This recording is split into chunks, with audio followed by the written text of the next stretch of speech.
Les amis, bienvenue. J'espère que vous allez tous très bien, trop content de vous retrouver pour cette nouvelle vidéo.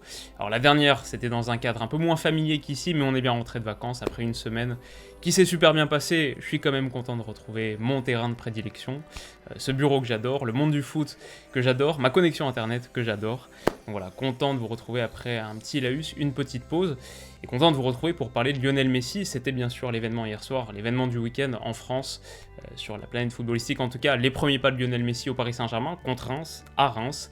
On va en discuter aujourd'hui dans le cadre d'une analyse, peut-être que le terme est un peu fort, on va dire une vidéo relativement courte, mais j'ai quand même identifié 4-5 thèmes qui pourraient vous intéresser. Donc on est parti, Messi a joué à peu près une demi-heure, il est rentré autour de la 66e minute, il y a eu 6 minutes de temps additionnel, ça fait voilà, une bonne trentaine de minutes, et on peut quand même en dire 2-3 choses. La première, c'est que c'est le Messi qu'on connaît. Oui, on connaît ce Lionel Messi, dont le positionnement est très libre, parfois super bas, sur la même ligne que Verratti, pour participer à la construction. Ils vont échanger 4 ou 5 passes sur cette séquence, mais parfois cherchant aussi à prendre la profondeur plein axe, dans une position de numéro 9, vraiment tout terrain, mais en moyenne touché assez bas pour un attaquant quand même, ça c'est sa hitmap.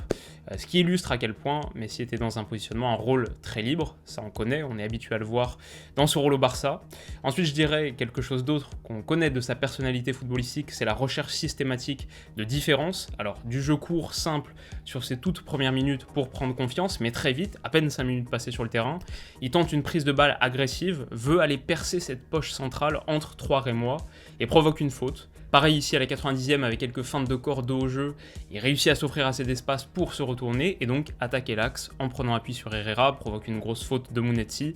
Cette recherche systématique de différence, c'est quelque chose qu'on connaît du registre de Lionel Messi. Et enfin je dirais des efforts défensifs un peu hétérogènes. Alors il y a beaucoup de temps passé à marcher et à évoluer nettement en retrait on va dire du jeu sans ballon de son équipe. Il y a des prises d'initiative et des semi-pressions, comme ici, où il donne peut-être plus l'impression de défendre qu'il ne défend réellement, et Abdelhamid, qui n'est pas le meilleur dribbleur du championnat, se défait aisément de lui. Mais il y a aussi des efforts payants. Alors, une minute plus tard, Abdelhamid en conduite à nouveau, Messi se met face à lui, tente de bloquer ses deux solutions de passe avec des gestes d'anticipation, lit plutôt bien la situation d'ailleurs, ce qui pousse Abdelhamid à poursuivre sa conduite, et parvient à lui subtiliser proprement le ballon par l'arrière. C'est sans doute son action la plus notable du match, parce que derrière, il y a une situation dont on se souvient. Hakimi le lance en une touche, passe assez forte du gauche d'ailleurs, on peut prendre un moment pour savourer le contrôle orienté de Messi. Il a énormément d'espace autour de lui et donc aucune pression, la passe arrive pile sur son pied gauche, ça aide, mais elle est bien appuyée, donc pour l'amortir parfaitement dans la course, il faut quand même un geste très juste, qu'il n'est pas le seul à savoir réaliser, mais qui est quand même notable. Et puis derrière, un petit coup de gaz pour aller fixer fesses, et décalage du pied droit sur Mbappé, très bien dosé aussi. Ça aboutira pas derrière, mais du ballon gratté à la justesse de chaque touche ensuite sur la conduite et sur le décalage. Disons qu'on a vu le Messi qu'on connaissait. Ça c'est le premier point, le premier thème. Le deuxième, c'est celui de sa complicité avec Kylian. Alors avec la sortie de Neymar qui sort pour faire rentrer Léo Messi, forcément cette liaison, cette relation Mbappé-Messi, c'est celle qu'on observait avec le plus d'attention. En plus il y a les rumeurs de transfert qui envoient Mbappé au Real Madrid, c'était peut-être son dernier match sous les couleurs du Paris Saint-Germain, bref il y avait un élément scénario assez intéressant, mais sur le terrain aussi. Ici, dans le temps additionnel, Messi est bien trouvé par Mbappé dans le demi-espace, super remise en une touche pour Di Maria derrière, et un petit jeu en triangle intéressant. Et puis quelques minutes plus tôt, surtout, sur l'action qu'on évoquait tout à l'heure, Mbappé servi par Messi, le cherche à nouveau en première intention. Il cherche à lui remettre, il lève la tête, alors qu'il reste encore de l'espace pourtant à convertir dans la surface. Messi qui a été accroché par Mounetzi n'y est pas encore, quand Mbappé peut le servir, c'est trop tard. Je sais pas si c'est ultra mal joué, je dirais que non, mais c'est peut-être pas non plus là où était vraiment le jeu. Avec un autre coéquipier, il est possible qu'Mbappé aurait au moins une fois dans l'action recherché la solution individuelle, plutôt dribble que frappe en l'occurrence, je pense. Là, sur ces 5 secondes de possession, il passe les 5 à chercher la passe, et la force sans doute un peu. Alors on espère qu'ils auront l'occasion, on espère que Mbappé restera et qu'ils auront l'occasion de peaufiner cette entente. Il y a sans doute une vraie marge d'amélioration. On l'a vu sur certaines séquences, ça fait longtemps que Messi n'a pas eu une pointe rapide devant lui, vraiment capable de prendre la profondeur. Et sur cette action par exemple, alors que Mbappé déclenche très vite son appel et qu'il y a une super passe à mettre dans l'intervalle, Messi fait sans doute la touche de trop et peut finalement servir Mbappé que dans ses pieds, ce qui gâche un peu le potentiel de la transition. Donc voilà, cette complicité Messi-Mbappé, on espère qu'elle pourra être un peu creusée, mais c'était un point intéressant du match hier. Le troisième, c'est ce que j'ai appelé bienvenue en Ligue 1. Alors sur l'ensemble de la partie hier, personne n'a subi plus de fautes que Messi sur les 30 minutes qu'il a disputées. Et effectivement, ses chevilles ont été plutôt chatouillées. Alors il y a des gestes vraiment limite. Il a été pris dans la tenaille à plusieurs reprises.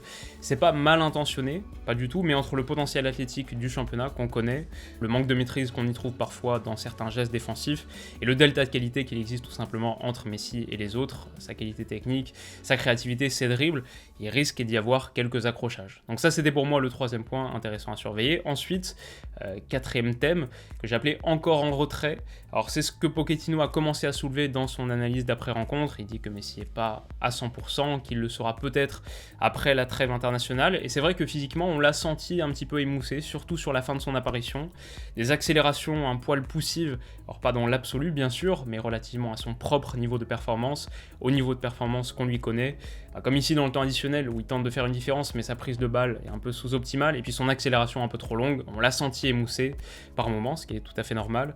En retrait aussi, pas seulement sur le plan physique, mais aussi sur tout ce qui concerne les aspects en dehors du terrain, dans une certaine mesure, qui contrastait un peu avec les sourires qu'on voyait chez lui au moment de sa présentation, qui était pour moi une joie très sincère.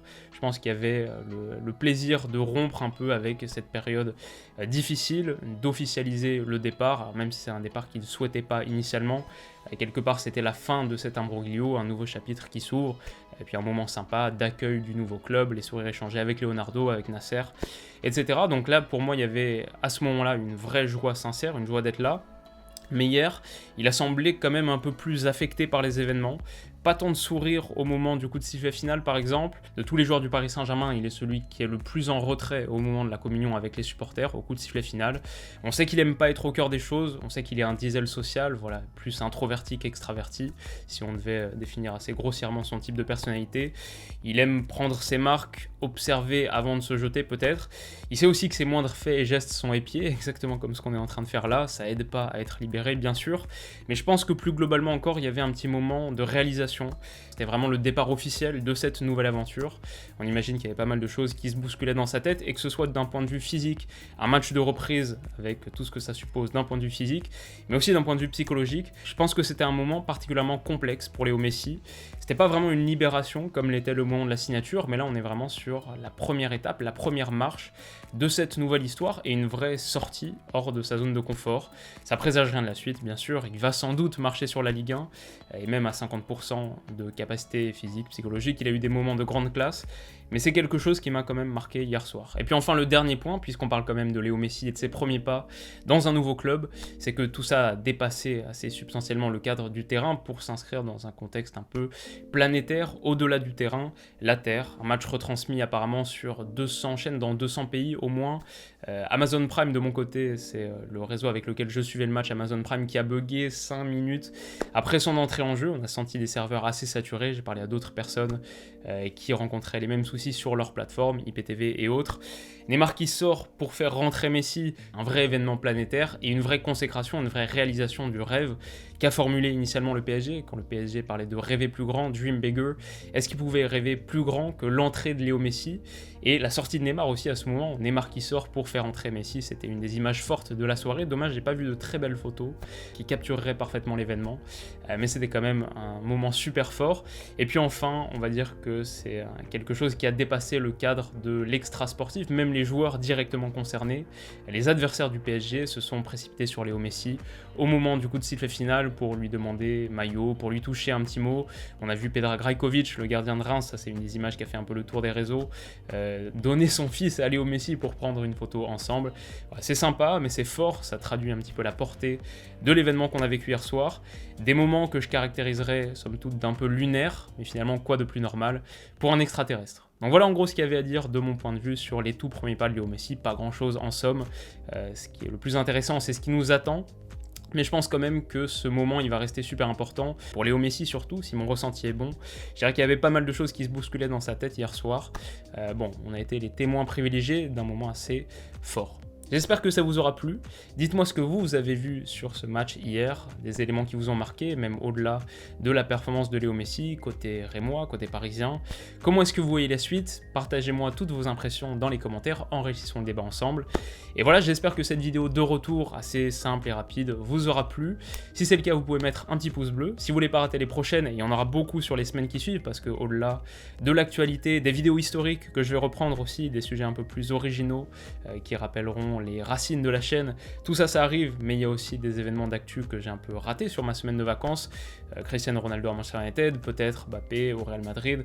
Voilà, tout ça, on va en parler, bien sûr, soyez rassurés. Donc, si vous voulez pas rater tout ça, vous pouvez vous abonner à la chaîne et vous pouvez rejoindre notre petite famille, notre grande famille, qui grossit à vue d'œil et chaque jour davantage. Donc merci pour tout, merci de votre soutien. On se retrouve très vite pour la prochaine. Dernière chose à dire, c'est que si ce genre de maillot vous plaît, vous intéresse, je vous mettrai le lien du site que j'utilise en commentaire et en description. Vous le connaissez bien, c'est The Football Market, mon sponsor maillot. Et voilà, c'est tout pour aujourd'hui. Prenez soin de vous et de vos proches. On se dit à très vite. Bisous.